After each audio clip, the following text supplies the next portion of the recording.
जिज्ञासु भक्त हैं सज्जनों, मनुष्य मनुष्य में संवाद होता है, इसको प्रायः सब लोग जानते हैं। लेकिन हम लोगों का धर्म ग्रंथ ऐसा है कि पक्षी पक्षी का भी संवाद होता है और पशु पशु का भी संवाद होता है। सज्जनों, काग सुंडी ये भी पक्षी हैं, कौवा के शरीर में। गरुड़ जी ये भी पक्षी हैं, पक्षी के शरीर में है, ये तो पक्षियों के राजा ही हैं। आप कहेंगे पशु पशु में संवाद। सुग्रीव एक पशु है,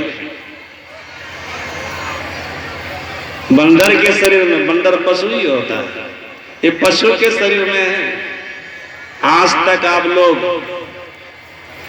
बंदर सुग्रीव जो पशु के शरीर में है उनके उपदेश को सुने हैं कि नहीं?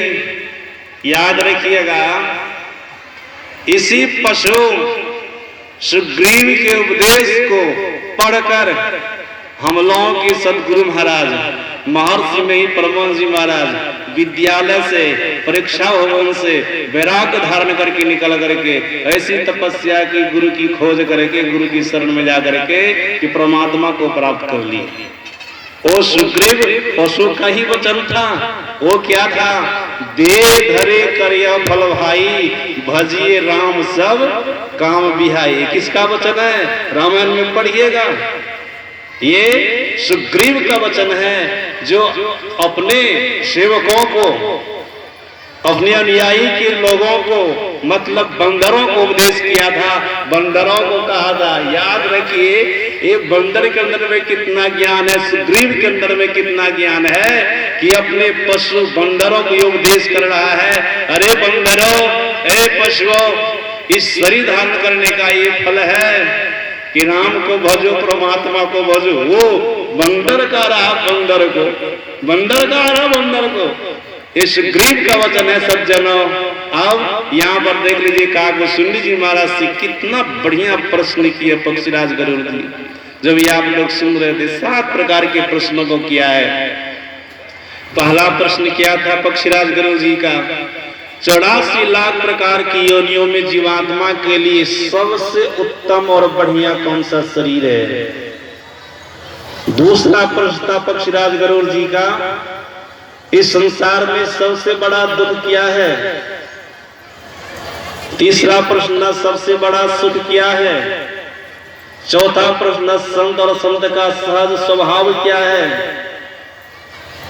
पांचवा प्रश्न था, वेद विदित सबसे बड़ा पुण्य क्या है? छठा प्रश्न था, वेद विदित सबसे बड़ा पाप क्या है? और 7वां प्रश्न था, मन के कौन कौन से रोग हैं? यही 7 प्रकार का प्रश्न किया था पक्षीराज गरुड़ जी ने। सज्जनों, क्रम क्रम से उत्तर देना प्रारंभ करते हैं कागभूषुंडी जी महाराज। देखिए कितने बड़े ज्ञानी महापुरुष हैं कागभूषुंडी जी महाराज। सुनिएगा आप लोग, कौवा के शरीर में कैसा उपदेश कर रहे हैं। सज्जनों, इस बात को याद रखिएगा, है तो ये कागभूषुंडी जी महाराज कौवा के शरीर में, लेकिन ब्रह्म ज्ञानी है। ये साधारण कौवा नहीं जो लाश खाने वाला है, बिष्टा खाने वाला। हाँ, काग के शरीर में है शाप वश, और काग के शरीर में ब्रह्म ज्ञानी है तो आशीर्वाद वश, आशीर्वाद वश। कागभूषुंडी जी महाराज को साप और आशीर्वाद दोनों लोमस मुनि ने दिया था। लोमस मुनि ने दिया था। लोमस के शाप देने के कारण कागभूषुंडी जी महाराज काग के शरीर में है। फिर अनुनय विनय करने पर, प्रार्थना करने पर आशीर्वाद दिख जाओ, काग के भी शरीर में रहेगा ना तो ब्रह्म ज्ञानी रहेगा, ब्रह्म ज्ञानी ही रहेगा। सज्जनों, ये लोमस मुनि की कृपा है जो काग के शरीर में ब्रह्म ज्ञानी है, महापुरुष है। और ये पक्षीराज गरुड़ जी, ये आजकल जो चाली खाने वाले गरुड़ है, खेत में घूमने वाले गरुड़, वो गरुड़ नहीं है, ये देवता है और भगवान विष्णु के वाहन हैं। ये दोनों महापुरुष हैं, एक भगवान विष्णु के भक्त हैं तो एक संत हैं। भक्त और संत में प्रसंग चल रहा है। आज देख लीजिए कागभूषुंडी जी महाराज उत्तर दे रहे हैं। क्या कह रहे हैं? पहला प्रश्न का उत्तर दे रहे हैं। काग सुनी जी महाराज पक्षीराज गरुड़ जी को कहते हैं, नर समान नहीं कौनी देही, जीव चराचर जाचत जेही। काग सुनी जी महाराज कहते, हे पक्षीराज गरुड़ जी, जीवात्मा के लिए 84 लाख प्रकार की योनियों में मनुष्य शरीर से बढ़कर के और कोई अच्छा शरीर, उत्तम शरीर नहीं है। सबसे श्रेष्ठ, सबसे बढ़िया, सबसे उत्तम जीवात्मा के लिए मनुष्य का शरीर है। सज्जनों, ऐसा काग सुनी जी महाराज नहीं कह रहे हैं, हे पक्षीराज गरुड़ जी, मैं काग के शरीर में रह करके ब्रह्म ज्ञानी हूँ, तो मेरा जो एक काग वाला शरीर है यही सबसे श्रेष्ठ है, ऐसा बोल रहे हैं। वो तो जान रहे हैं ना कि श्राप के कारण मैं काग हूँ, आशीर्वाद के कारण मैं ब्रह्म ज्ञानी हूँ। नहीं तो कोई काग के शरीर में, कौवा के शरीर में ब्रह्म ज्ञानी हो सकता है? ब्रह्मज्ञानी कौवा में ब्रह्मज्ञानी होता है? ये तो महापुरुष का आशीर्वाद है कि कौवा के शरीर में भी ब्रह्मज्ञानी है। महापुरुष की कृपा हो जाए तो भैंसा से वेद पढ़वा दे। जानते हैं कबीर साहब का प्रसंग, आप लोग जान रहे हैं, ज्ञानेश्वर का प्रसंग पढ़ करके जानिए, आपको पता चलेगा। ये सब तो भैंसा से वेद पढ़वा दिए हैं, चारों वेद पढ़वा दिए। वो सब कहानी कहने में समय बहुत लगेगा, वो इतना समझ लीजिए, महापुरुष चाहे न तो मोकम करो वाचालम, जो मूक है, गूंगा है, उसको वाचाल बना देगा, बोलने वाला बना देगा। ये महापुरुष के अंदर में सामर्थ्य होता है, उनके अंदर में शक्ति होती है। मोकम करो वाचालम, जो गूंगा है, बोका, उसको बोलने वाला बना देगा, उसको वाचाल बना देगा।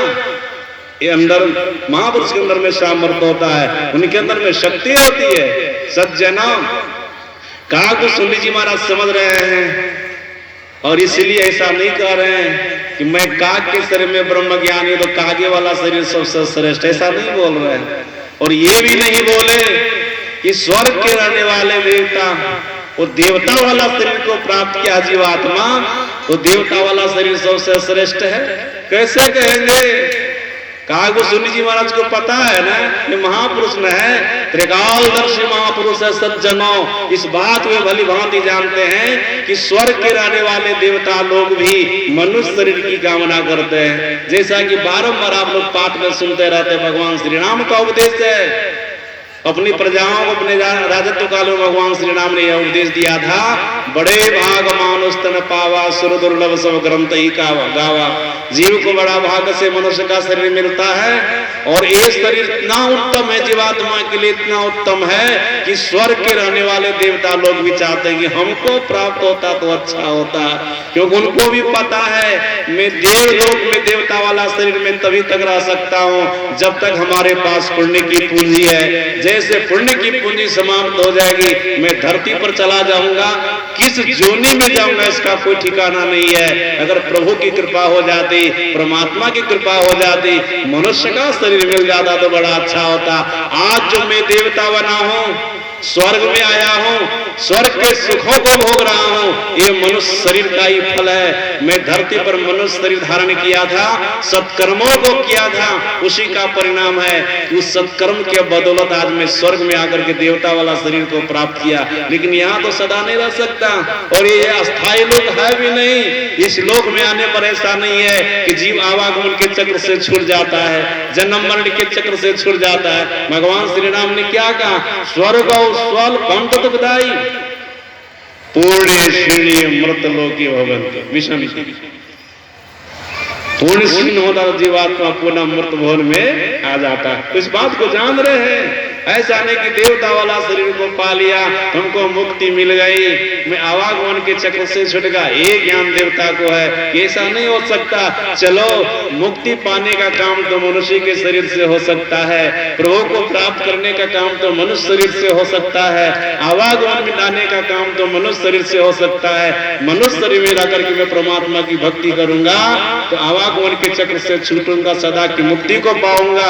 ये ज्ञान देवता लोगों को है, इसलिए देवता लोग भी मनुष्य शरीर पाना चाहते हैं। और गुरु महाराज जी ने कहा, केवल नर ही तन से मुक्ति को पावहो, याते या तन दुर्लभ मुक्ति कमावहो। एकमात्र मनुष्य शरीर में ही रह करके कोई मोक्ष को पा सकता है, मुक्ति को पा सकता है। मनुष्य शरीर के अलावा किसी भी शरीर में रह करके कोई मोक्ष को, मुक्ति को नहीं पा सकता। प्रभु की भक्ति नहीं कर सकता। इसलिए सज्जनों, एक आगो सिंध जी महाराज देवताओं का भी नाम नहीं ले जानते न है कि वे भी मनुष्य नहीं पाना चाहते हैं। और कागो सिंध जी महाराज क्या बोले, जीवात्मा के लिए इतना उत्तम ये मनुष्य का शरीर है न कि जीव चराचर जाचत जेही। जितने चराचर जीव हैं, चलने वाले और नहीं चलने वाले, सभी मनुष्य शरीर पाना चाहते हैं। सज्जनों, क्यों नहीं चाहेंगे?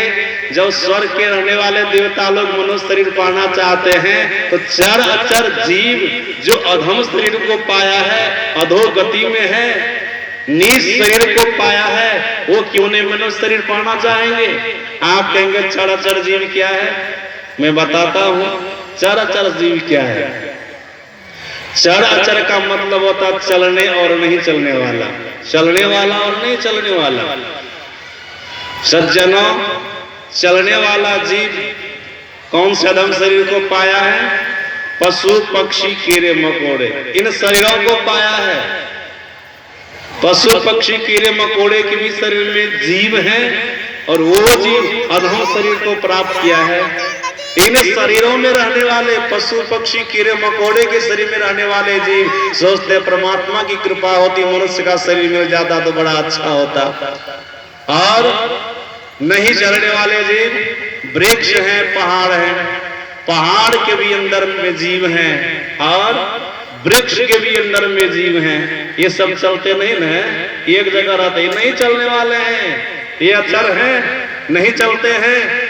इसके अंदर जो जीव हैं वे भी मनुष्य शरीर पाना चाहते हैं कि अगर प्रभु की कृपा से हमको मनुष्य का शरीर मिलता तो प्रभु का भजन करता, परमात्मा की भक्ति करता, सत्कर्मों को करता, अच्छे अच्छे के कर्मों करता, परमात्मा की भक्ति करके आवागमन के चक्र से छुट जाता, जन्म मरण के चक्र से छुट जाता। वे भी कामना करते हैं। ऐसा काव्य सुनी महाराज का है, जीव चराचर जाचत जेही। जितने चराचर जीव हैं सब मनुष्य शरीर पाना चाहते हैं। सज्जनों, केवल चाहने से थोड़े हो जाएगा। चाहने मात्र से किसी को कुछ मिलने वाला नहीं है। जब तक कि आपके ऊपर ईश्वर की कृपा नहीं हो जाएगी, आपके ऊपर मतलब जीव के ऊपर, जब तक ईश्वर की कृपा नहीं हो जाएगी तब तक मनुष्य या कोई जीव कुछ भी चाह ले तो उनको कुछ होने वाला नहीं है, कुछ मिलने वाला नहीं है। जैसा कि लक्ष्मीनाथ परमहंस जी महाराज ने कहा, उनकी वाणी में है, अपनी बनाई बनाई बनत नहीं जाको राम न देख बनाई। अपने बनावन कारण रावण सीता ले गई चुड़ाई। हारी मरे पछताई बंद मेली। अपने बनावन कारण रावण सीता ले गई चुराई। आप मरे मरी गए सकल कुल राज विभीषण पाई। अपने बनावन कारण कौरव द्रौपदी चीर छिनाई। हारी मरे पछताई बंद मिली भारत में दुख पाई। अपने बनावन कारण दानव भस्मा सुरवर पाई। जरी गए मात हाथ ने सुवन महादेव सुख पाई। अपने बनावन कारण केते कोटिन कियो पाई। लक्ष्मीपति नहीं बने काहो से झूठे करत बराई। अपने से कुछ होने वाला नहीं है, चाहे आप मनुष्य के शरीर में हो या किसी अन्य शरीर में हो। अपने से चाह लेंगे कि ऐसा हो जाएगा, वो होने वाला नहीं है जब तक कि ईश्वर की कृपा नहीं होगी, ईश्वर की मौज नहीं होगी। सज्जनों, उसी तरह से जीव को जो मनुष्य का शरीर मिलता है वो ईश्वर की कृपा से मिलता है, वैसे नहीं मिलता है। भगवान श्री राम ने अपनी प्रजाओं को कहा था, आकर 4,84,000 जोनी प्रमतिया जीव विनाशी। फिरत सदा माया कर प्रेरा काल कर्म स्वभाव गुण घेरा। परमात्मा श्री राम कह रहे हैं कि जीव 84 लाख प्रकार की जोनियों में पड़ा हुआ था, अनेक प्रकार के दुखों को भोग रहा था। और कब हुक करी करो नानर देही देव इस बिनु हेतु सने। कभी दया करके प्रभु ने, परमात्मा ने जीव को अन्य जोनि से छुड़ा करके मनुष्य का शरीर देते, उनके ऊपर कृपा करके, उनकी मौज होगी, उनकी कृपा होगी तब जीव अन्य शरीर से छूट करके मनुष्य शरीर में आ सकता है, नहीं तो मनुष्य शरीर मिलने वाला नहीं है। सोचने से नहीं मिलेगा, चाहने से नहीं मिलेगा, ईश्वर की कृपा होगी तब मिलेगा। हम आपको जो मनुष्य का शरीर मिला है ईश्वर की कृपा से मिला है, ऐसे नहीं मिला है, परमात्मा की कृपा है। सज्जनों, जब बोल दिए ईश्वर की कृपा से जीव को मनुष्य का शरीर मिलता है और 84 लाख प्रकार की योनियों में जीवात्मा के लिए सबसे उत्तम बढ़िया शरीर है, तब पक्षीराज गरुड़ जी पूछते हैं, हे कागभूषुंडी जी महाराज, इस मनुष्य शरीर की विशेषता क्या है, इसकी खासियत क्या है? आप विशेषता बतलाते हैं, खासियत बतलाते, सुनो मनुष्य शरीर की विशेषता क्या है, खासियत क्या है। सज्जनों, कागभूषुंडी जी महाराज कहते हैं, नरक स्वर्ग अपवर्ग निसेनी, ज्ञान वैराग भक्ति सुख देनी। कितना बढ़िया बोल रहे हैं। कागभूषुंडी जी महाराज कहते हैं, मनुष्य के शरीर के अंदर 3 ओर जाने के लिए सीढ़ी लगी है। कहां कहां? नरक स्वर्ग अपवर्ग निसेनी। नरक में जाने की सीढ़ी लगी है, स्वर्ग में जाने के लिए सीढ़ी लगी है और अपवर्ग में जाने के लिए सीढ़ी लगी है। सज्जनों, इसको हम लोगों के गुरु महाराज जी ने बहुत बढ़िया से समझाया कि देखो मनुष्य शरीर के अंदर नरक में जाने की सीढ़ी क्या है, स्वर्ग में जाने की सीढ़ी क्या है और अपवर्ग में जाने की सीढ़ी क्या है। गुरु महाराज जी ने कहा, भीतर का अंधकार, आंख बंद करने पर जो भीतर में अंधकार मालूम पड़ता है, गुरु महाराज कहते वही भीतर का अंधकार नरक में जाने की सीढ़ी है। कारण महापुरुषों ने कहा, जब तक जीव अपने अंदर में भीतर में अंधकार देखता रहता है तब तक उनसे भूलें होती है, उनसे पाप कर्म होता है, नीच कर्म होता है। इसलिए गुरु महाराज जी ने कहा भीतर का अंधकार नरक में जाने की सीढ़ी है। फिर गुरु महाराज जी ने कहा भीतर का अंधकार अज्ञानता का प्रतीक है। जब तक जीव अपने अंदर में अंधकार देखता रहता है तब तक वो अज्ञानी बना रहता है, अज्ञानी बना रहता है और अनेक प्रकार की भूलें करता है, पाप कर्म करता है। तो स्वाभाविक बात है, भूल करने वाला, पाप कर्म करने वाला कहाँ जाएगा? स्वर्ग में जाएगा, वो तो नरक में जाएगा। इसलिए गुरु महाराज जी ने भीतर के अंधकार को नरक में जाने की सीढ़ी का। और संत राधा स्वामी जी महाराज ने बहुत बढ़िया खुलासा पूर्वक कहा, इस नगरी में तिमिर समाना, भूल भरम हर बार, खोज करो अंतर उजियारी, छोड़ चलो 9 द्वार। संत राधा स्वामी जी महाराज कहते इस नगरी में, इस नगरी कहने का मतलब तन रूपी नगर में, शरीर रूपी नगर में तिमिर समाना, तिमिर मतलब होता अंधकार, अंधकार है। भूल भरम हर बार, जब तक जीव अंधकार में रहता तब तक उनसे भूल भरम हर बार होता रहता है। जो भूल भरम करेगा, पाप कर्म करेगा, नीच कर्म करेगा, वो स्वाभाविक रूप से नरक में चला जाएगा। इसलिए गुरु महाराज जी भीतर के अंधकार को नरक में जाने की सीढ़ी का। फिर भीतर के प्रकाश को जो कोई संत मत में दीक्षा लिए हैं, मानस जब मानस ध्यान के बाद दृष्टि योग का साधन करते हैं तो गुरु महाराज जी कहते वो साधक अपने अंदर में प्रकाश भी देखता है, प्रकाश भी देखता है। गुरु महाराज जी ने कहा, मैं गुरु से जुक्ति जाना और अभ्यास किया तो अपने अंदर में प्रकाश देखा। उनकी वाणी है, सुखमनिया में मोरी नजर लागी, यही तो दृष्टियों का साधन है। सुखमनिया में मोरी नजर लागी, अगल बगल कहीं दृष्टि डोले, सन्मुख बिंदो पकड़ लागी। तो हुआ किया, ब्रह्म ज्योति खुल गई अंदर में, निशियन दियारी हदस भाग, अंधकार खत्म हो गया। ये साधन करने पर प्रकाश हो गया, ब्रह्म ज्योति की प्राप्ति हो गई। सज्जनों, यही ब्रह्म ज्योति, यही ब्रह्म प्रकाश गुरु महाराज जी कहते हैं स्वर्ग में जाने की सीढ़ी है। और याद रखिएगा, जो साधक अपने अंदर में ब्रह्म प्रकाश को देखेगा ना, देख लिया साधन करके अपने अंदर में ब्रह्म प्रकाश को, वो साधक स्वर्ग वाला सुख को इसी धरती पर पा लेगा। स्वर्ग वाला सुख को इसी धरती पर पा लेगा। जो शरीर छोड़ने के बाद पुण्यात्मा सत्कर्म करने वाला स्वर्ग में जाकर के सुख को देखेगा, उस सुख को ये जीवात्मा जो अपने अंदर में प्रकाश को देखा है, अपने अंदर के अंधकार को भगाया है, हटाया है, वो साधक शरीर रहते इसी संसार में स्वर्ग वाला सुख को पाता है। जैसा कि गुरु महाराज जी ने कहा, भान प्रकाश मिटल लियारी, सुख वैल बहो तेरे गुरु कृपा की कीमत ना ही मिडल 84 फिर 84 में जाने से भी बच जाएगा और मनुष्य शरीर में रहते हुए स्वर्ग वाला सुख को प्राप्त कर लेगा। फिर शरीर छोड़ेगा तो स्वर्ग मिलवे करेगा।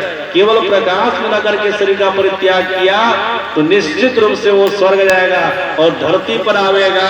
जन्म मरण तो अभी नहीं छूटेगा उनको। धरती पर आवेगा तो श्रीमान के घर में उनका जन्म होगा या योगी कुल में उनका जन्म होगा।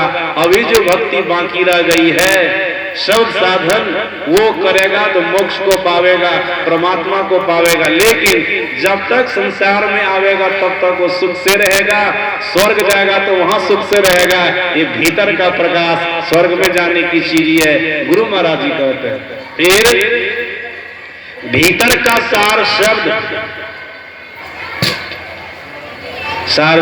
सब नहीं समझेंगे, जो सत्संग में ही समझेंगे। भीतर का सार शब्द ये साधक समझेंगे, जो नादान संधान की क्रिया जाने हैं सीखे हैं उसको ये पता होगा, सब तो पता नहीं होगा। हाँ, जब साधक अपने अंदर में साधना करके प्रकाश को देखता है तो शब्द भी सुनता है। और मैं बराबर आप लोगों का कहता हूं सब दो तरह का अनहद और अनाहत होता है। ये अनाहत शब्द सार शब्द है। तो गुरु महाराज जी कहते जब सार शब्द की परख साधक कर लेता है यही सार शब्द अपवर्ग में जाने की सीढ़ी है। सज्जनों ये व्यवस्था किस शरीर में है? इसी मनुष्य शरीर में है। और दूसरी तरफ से आप लोग समझ लीजिए कहा को सुन्नी जी महाराज कहते हैं तीन ओर जाने के लिए सीढ़ी है। मनुष्य का शरीर, आप मनुष्य शरीर के अंदर में रह करके पाप कर्मों को करेंगे नरक चले जाएंगे। आप मनुष्य शरीर में रह करके शुभ कर्मों को करेंगे स्वर्ग चले जाएंगे। मनुष्य शरीर में रह करके परमात्मा की भक्ति करेंगे मोक्ष में चले जाएंगे।